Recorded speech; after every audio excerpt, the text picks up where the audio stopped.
Good news guys, for those na gustong mag-avail ng housing loan through Pag-ibig Financing.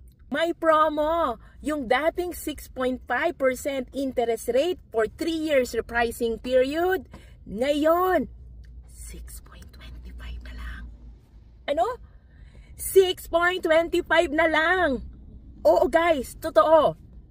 3 years repricing period na yon. Mas pinababa. Kasi ang goal ng Pag-ibig, bawat Pilipino may sarili ng bahay. Hindi na magre-renta. Kaya naman nandito ang kanilang rent-to-own program. So, 6.25 interest rate for 3-year pricing period.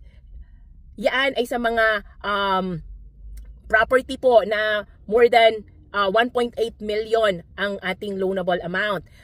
Kasi meron din silang promo na 4.5% interest rate, no? Pero ito yung sa mga 1.8 below.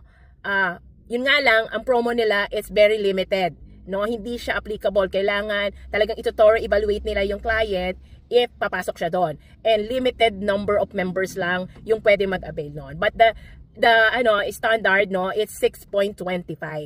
Hindi ko alam up to when ito, but that is the prevailing rate right now ng Pag-ibig Financing. And another good news,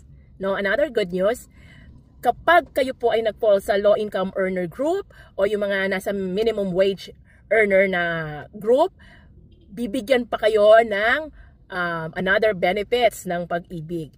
3% na dati siyang 4 to 5%. So, mas pinababa na, no? Basta ang qualification, kayo ay nasa low-income group earner at ang inyong i-avail na housing ay nasa social housing group. Okay? Ito yung mga low-cost housing. Para ma-avail ninyo yung pinakamababang interest rate na ino-offer ng Pag-ibig. Huwag na tayong magpatumpik-tumpik pa.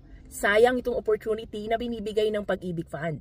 Kaya, guys, kung meron kayong mga further question pa na gustong malaman, just let me know lang, PM nyo ko. Or kung may tanong kayo at gusto kayong i-clarify, just comment lang po sa aking comment box. Again, ito ang inyong Pinay Broker, Marisol Kalahati Castillo from MEC Homes Realty. Thank you for watching!